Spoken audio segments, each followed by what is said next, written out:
on the move, agreeing to a 3-year, $63 million deal with the Carolina Panthers, and he was 5-0, starting in place of Drew Brees this season. His career record, very solid, 22-12. He was ranked as the 19th highest graded QB in 2019, overcame a gruesome leg injury, and he is considered a guy that a lot of people want to play with.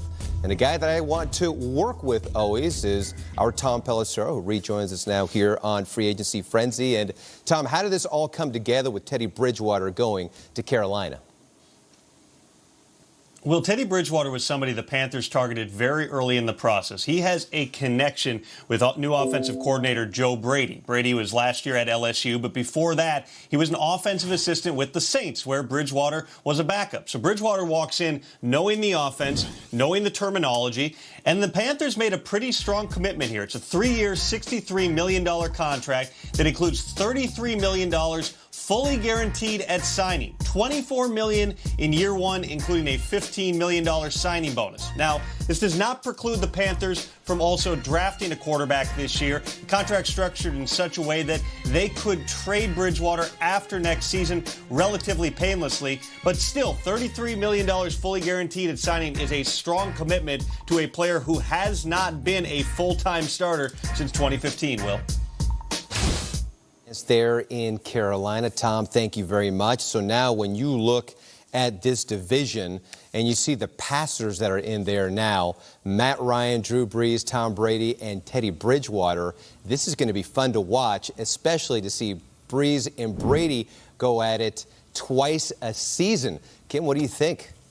A couple years ago, maybe more than a couple now, I saw the Giants go into that Saints dome, and combined they put up, I think, 100 points. So maybe with Brady and Brees, squaring off, we'll see a shootout, especially indoors. I think it's going to be a fun division, as we've noted yesterday, and it continues to be true.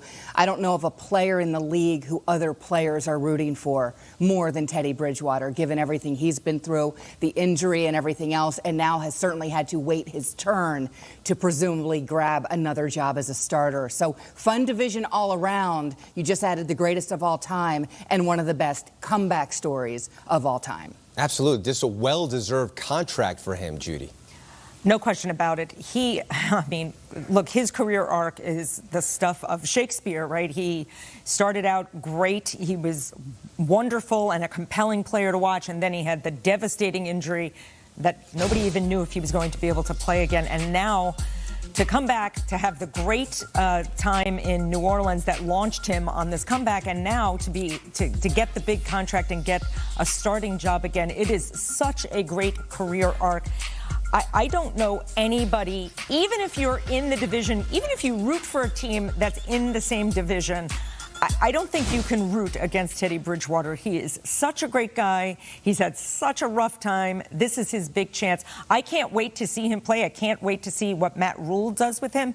That division is going to be crazy. Brees and Brady can braise. Maybe we could coin that, I don't know, as the combination. But Brees and Brady can just sort of trade the touchdown mark back and forth, maybe on the same field.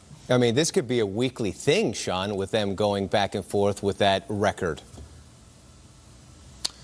Well, yeah, it's definitely going to look differently. Obviously, the division is changing rapidly right now. But the Carolina Panthers, I don't know if a franchise has changed more than they have this offseason with Matt Rule coming in. Look at the players. Luke Kuechly retired randomly. Greg Olsen is gone. Now Cam Newton is, on his way out. So that entire locker room is changing. David Tepper is putting his fingerprints on that franchise. And I think when you look at what Matt Rule is doing, the young energy that he's trying to bring into that building, Teddy Bridgewater is a part of that. Now, it's going to be different for Teddy Bridgewater, and I think here's the challenge for him. He came into New Orleans. The offense was already in place. He got to sit and watch Drew Brees orchestrate that thing like a maestro, and then he got to step in, and he had an unbelievable offensive line in front of him, a lot of great weapons around him. Now the challenge is going to be on Teddy Bridgewater to be the guy that builds that. And I think when you will go back and look at what he did with the Saints when Drew Brees hurt his thumb, look, he willed them to a victory up in Seattle. He made some big-time throws during that time. But you just showed that graphic with 9 touchdowns on Teddy Bridgewater. All right, last night, I went back and watched every touchdown throw that Teddy Bridgewater threw. Only one of them was over 20 yards. So the question is really going to be, with Joe Brady in this offense, what are they going to do? What's their identity going to be with Teddy? Now, I thought he did a good job taking care of the football, but the good news for him, oh boy, Christian McCaffrey. Yes. Can you believe that we haven't said that guy's name in the last 3 days that we've been together? Yeah. I mean, this guy has been phenomenal. He's done everything that you could ask a running back to do and then some. So pairing Teddy Bridgewater with Christian McCaffrey right now, this is going to be a fun duo to watch. So What's his career high? I know he's a young player. What's McCaffrey's career high in catches? I think I'm going to take the over on that. Oh, yeah, absolutely. And if you are a holdover there, though, Sean, in Carolina, and you're seeing Ron Rivera's no longer there, Cam Newton, he's on his way out, Kuechly isn't there, Thomas Davis isn't there, Greg Olsen is not there. How do you buy into now what Matt Rule is doing down there? Well, I think Matt Rule, I mean, his track record, what he did down in Temple, what he's done in Baylor, I mean, he's a builder.